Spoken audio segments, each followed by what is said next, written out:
드디어 박나래가 결국 전 남자친구의 정체에 대해 직접 입을 열었습니다. 회사 초반 경영학과 출신으로 회계 공부를 했고 그래서 회사 실무에 깊이 관여했던 친구라는 설명이었습니다.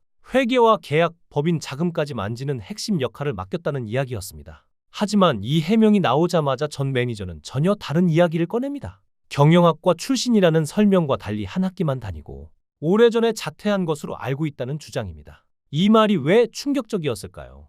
문제는 학력이 아닙니다. 검증의 부재입니다. 회계, 계약, 법인 자금은 실수 한 번이면 민사 책임을 넘어 형사 문제까지 이어질 수 있는 영역입니다. 그 핵심 실무를 공식 직책도 외부 감사도 아닌 전 남자친구에게 맡겼다는 설명이 과연 충분했느냐는 겁니다. 심지어 전 매니저 주장에 따르면 그 세 사람은 법인 대표인 박나래 씨의 어머니, 박나래 씨 본인, 그리고 전 남자친구였습니다. 전 남자친구에 대해 전 매니저는 이렇게 주장합니다. 입사 후 박나래 씨 회사의 격리 업무를 담당했다. 일도 안 한 전 남자친구에게 지난달까지 매월 400만 원씩 입금됐다. 일도 안 하는데 월 400만 원이라 나보다 더 많이 받았다고? 자괴감이 들었다는 것인데. 이렇게 전 남자친구는 지난 11개월간 월 400만 원씩 총 4,400만 원을 받았고 게다가 전세금 3억 원도 박나래 씨 법인 통장에서 나갔다는 게 전 매니저의 주장입니다. 이는 굉장히 큰 문제가 될 수 있습니다. 갑질을 넘어 횡령에 해당될 수 있기 때문입니다. 100% 박나래 씨의 돈으로 설립된 법인이라 하더라도 법인 자금은 개인 돈이 아닙니다. 개인적인 목적으로 사용하면 횡령에 해당되기 때문에 이 부분은 반드시 해명이 필요합니다. 그래서 여론은 이렇게 묻기 시작합니다. 능력이 검증돼서 맡긴 건가? 아니면 가까운 사람이었기 때문에 맡긴 구조였던 건가? 이 지점에서 사건은 사생활 논란을 넘어가기 시작합니다. 신뢰가 흔들리는 첫 지점이 바로 여기였기 때문입니다. 그리고 이 신뢰의 균열은 자연스럽게 다음 질문으로 이어집니다. 그렇다면 9년을 함께한 소속사와의 결별은 정말 활동 방향성 차이였을까요?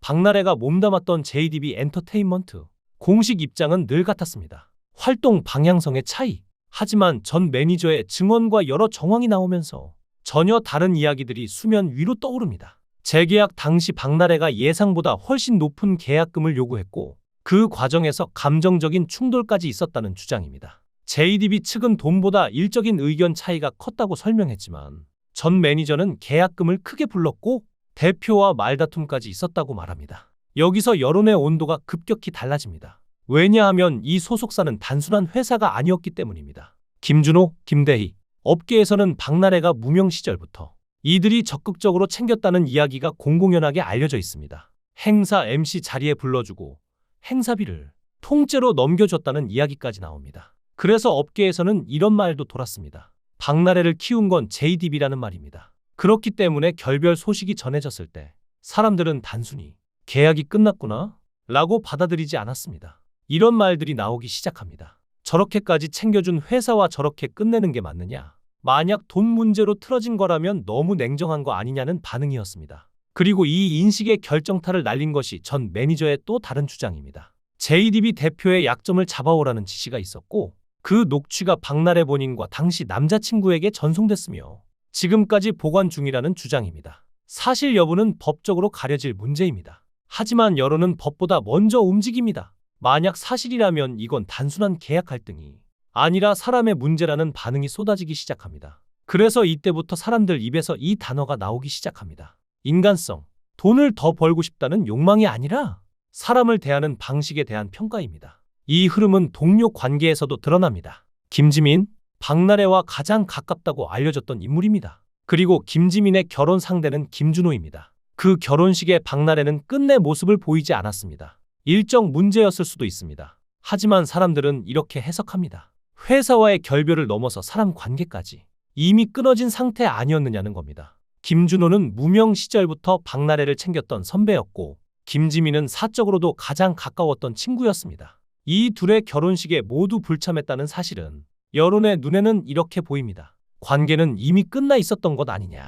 그 자리에 갔으면 서로 더 불편했을 관계 아니었느냐는 해석입니다. 이 해석이 나오기 시작한 순간 이 사건은 법적 분쟁을 넘어 신뢰 붕괴의 이야기로 바뀝니다. 그리고 이 모든 흐름은 결국 하나의 선택으로 이어집니다. 법입니다. 전 매니저들은 박나래를 상대로 1억 원 상당의 부동산 가압류를 신청했고 법원은 이를 인용했습니다. 여기까지는 법적 다툼의 영역입니다. 문제는 그 다음 선택이었습니다. 그녀의 수상한 행동들은 단순히 매니저와 싸움에서 이기려는 움직임이 아닙니다. 이번 근저당 문제를 자세히 보면 매입할 때 박나래 씨가 55억의 산용산구 자택을 약 50억 원 규모의 근저당으로 설정했다는 사실이 확인되었고, 이 근저당을 잡은 이유가 수상의 논란이 되고 있습니다. 박나래의 주택은 2021년 기존 10억 대출이 있었는데 갑자기 2024년 12월 3일 추가로 약 50억 근저당을 설정하고, 권리자는 박나래 개인이 아닌 박나래의 어머니가 대표로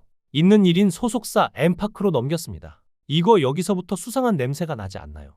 갑자기 개인 자산을 어머니가 있는 소속사가 박나래의 집을 담보로 가져가고 50억 가까이 되는 거액을 박나래에게 빌려줬다는 것인데요.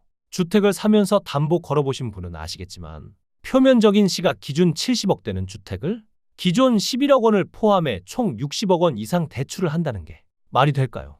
요즘 같은 시기에 서울에서 이 정도 대출이 나올지도 모르겠지만 말 그대로 인생 걸고 풀 대출이죠. 요즘 말로 영혼까지 끌어서 대출이라는 영끌이라는 말도 있으니 박나래도 인생 걸었을 수도 있겠지만 더 문제는 그 시점에 있습니다. 가장 중요한 부분인 근저당 설정이 언제 됐느냐, 그리고 누구한테 돈을 줬느냐가 중요한데 바로 근저당 설정한 날이 2024년 12월 3일입니다.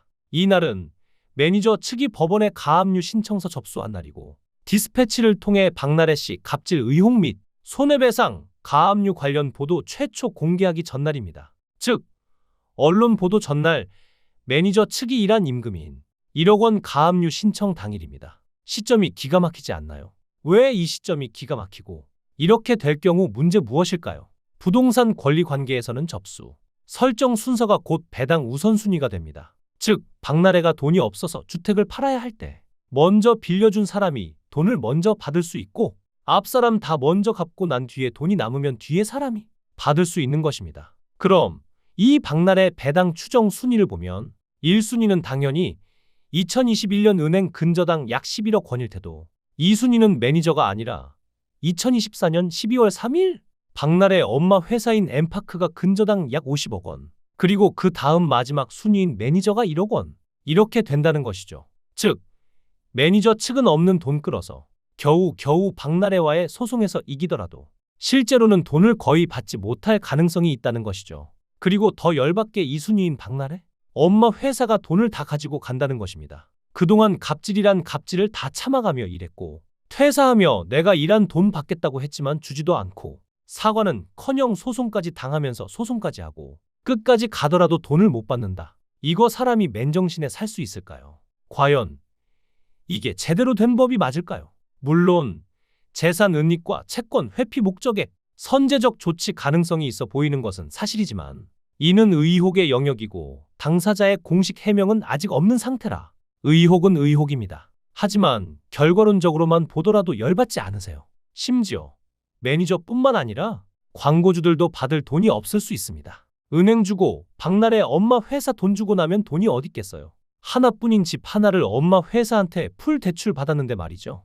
변은 익을수록 고개를 숙인다고 했습니다. 여론을 진정시키기는 커녕 사건이 더 커지고 이제는 그녀 앞으로 고소가 수없이 쏟아지고 있습니다. 앞으로 더 많이 쏟아지겠죠. 현재 박나래 앞으로 6건의 고소와 부동산 가압류, 거기다가 이번에 추가로 고소된 사건이 55억 원대 이태원 자택 도둑 사건이, 진짜 범인은 완벽한 외부인으로 잡혔지만 당시 박나래 남자친구가 근로계약서 작성해주는 척 하다가 이름, 주민, 주소를 받아서 경찰에 용의자로 제출되었던 사실과 박나래의 자택 도난 사건 매니저 2명 포함 스타일리스트 1명에게 근로계약서 작성을 위한 것이라며 주민등록번호와 주소 등을 받아간 뒤 이를 경찰에 제출했던 점이 폭로된 후 한 누리꾼이 전 남자친구와 그와 관련된 사람에게 개인정보보호법 위반 혐의에 대한 고발 사건을 접수까지 했습니다. 재산 은닉 여부와 근저당의 적법성, 고의성 여부는 향후 수사 결과로 판단될 사안이지만